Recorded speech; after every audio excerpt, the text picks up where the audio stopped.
Fidèles auditeurs, chers frères et sœurs de Shalom Télémission, nous vous saluons encore une fois de plus dans le précieux nom de notre Seigneur et Sauveur, Jésus-Christ.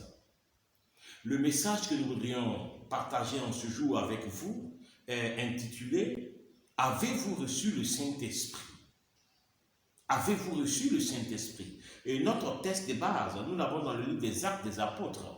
Actes des Apôtres, chapitre 19, nous lirons les versets 1 et 2. Mais nous nous appuierons sur le verset 2, comme vecteur de méditation. Actes des Apôtres, chapitre 19, verset 1. Pendant qu'Apollos était à Corinthe, Paul, après avoir parcouru les hautes provinces de l'Asie, arriva à Éphèse. Ayant rencontré quelques disciples, il leur dit: avez-vous reçu le Saint-Esprit quand vous l'avez cru? Ils lui répondirent: nous n'avons pas même entendu dire qu'il y a un Saint-Esprit.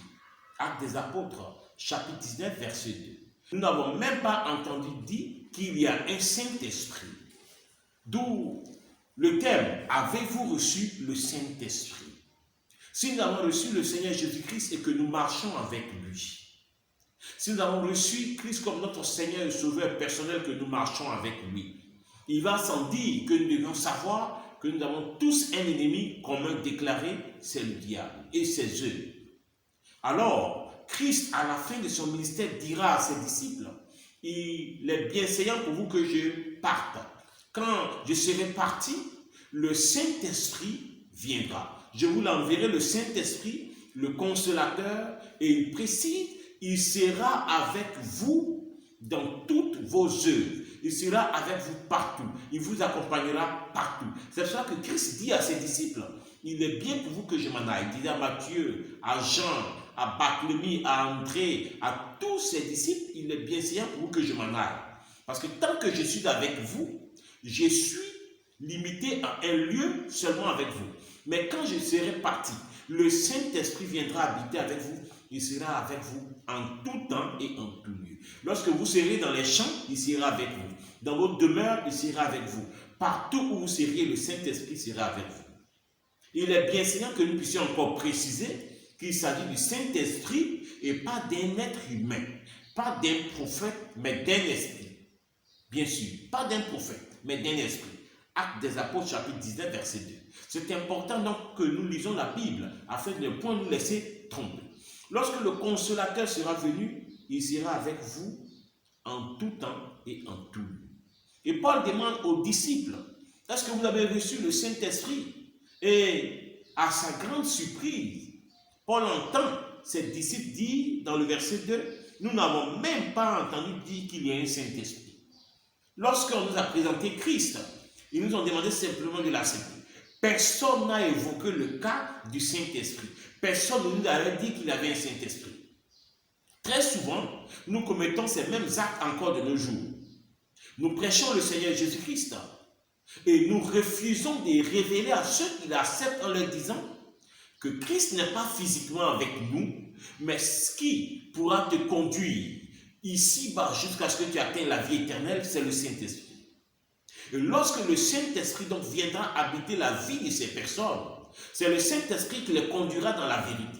C'est le Saint-Esprit qui les conduira dans la paix du cœur. Oui, c'est le Saint-Esprit qui leur donnera la paix du cœur. C'est le Saint-Esprit qui en tout temps et en tout lieu, lorsqu'ils seraient confrontés à des épreuves, c'est le Saint-Esprit qui viendra les délivrer de ces épreuves-là. Mais pourquoi donc n'en parlons-nous pas dans nos communautés? Pourquoi donc n'en parlons pas à ceux que nous avons vers le Seigneur? Y a-t-il un problème à cela? Ou bien nous avons des préjugés? Parce que quand on parle du Saint-Esprit, nous voyons ces manifestations dans nos communautés, des hommes qui tombent par-ci et par-là. Le Saint-Esprit est une divinité. Le Saint-Esprit est une puissance qui, au-delà de toutes ces manifestations, vient habiter ceux qui acceptent Christ. Et les oriente, les guide, prend soin d'eux et les conduit en tout temps afin que quelque tentation que ce soit que ces personnes devraient suivre, ils puissent résister.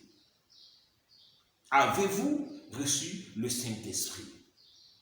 Ils ont dit non, on ne nous a même pas parlé du Saint-Esprit. Alors, Paul va le dire Si vous avez été baptisé du baptême de Jean-Baptiste, vous devez savoir qu'il y a le baptême du Saint-Esprit. Après les avoir baptisés au nom du Seigneur Jésus-Christ, il va leur imposer les mains et la Bible dit le Saint-Esprit va descendre sur eux.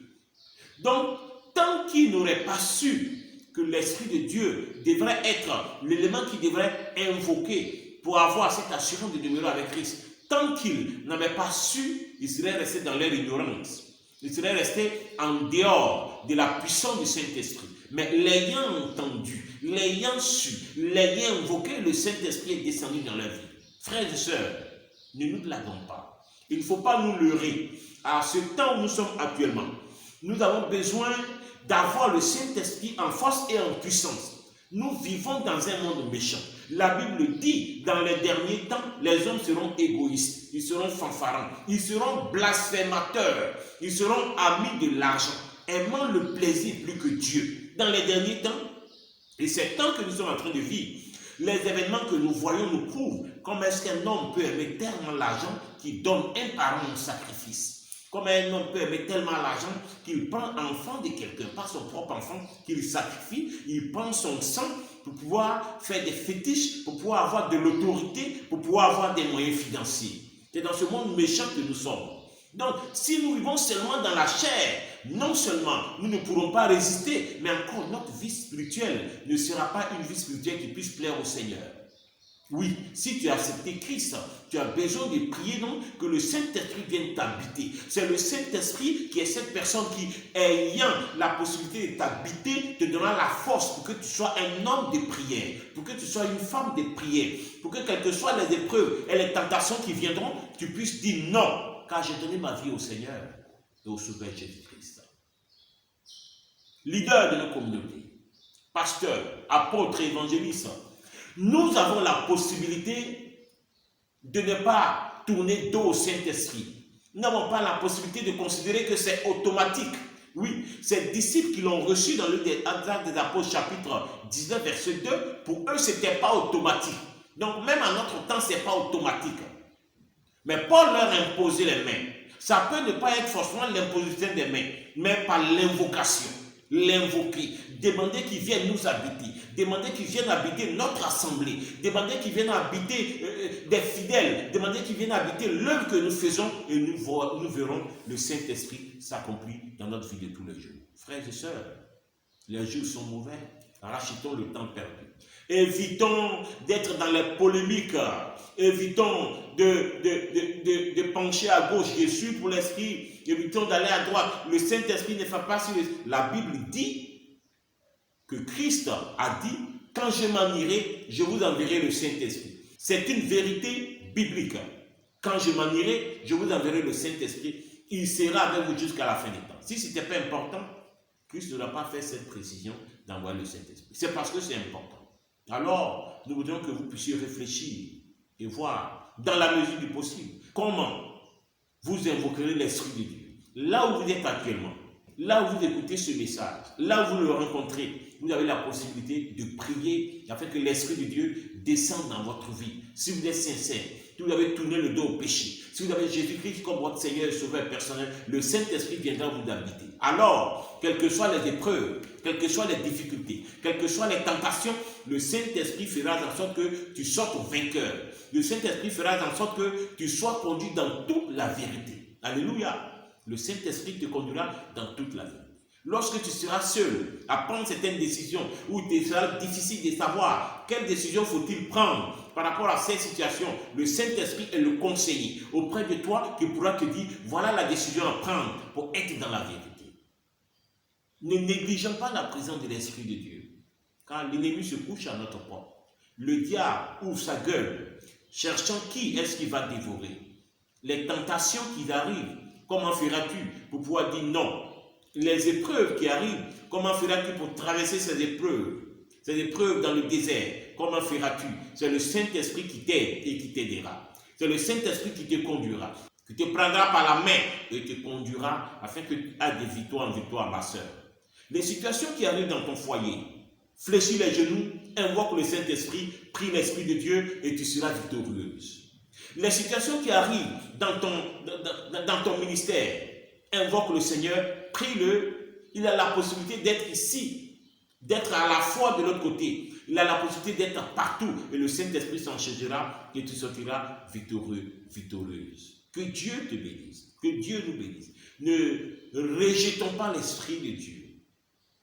Ne rejetons pas l'Esprit qui est avec nous en ce moment, qui nous conduit, qui nous fortifie, qui nous anime, qui nous éclaire, qui nous donne la force de résister aux épreuves, qui nous donne la possibilité de pouvoir aller de l'avant, aller crescendo, aller de jour en jour, dans la victoire, en tout temps et en tout lieu, dans les épreuves, dans la tentation.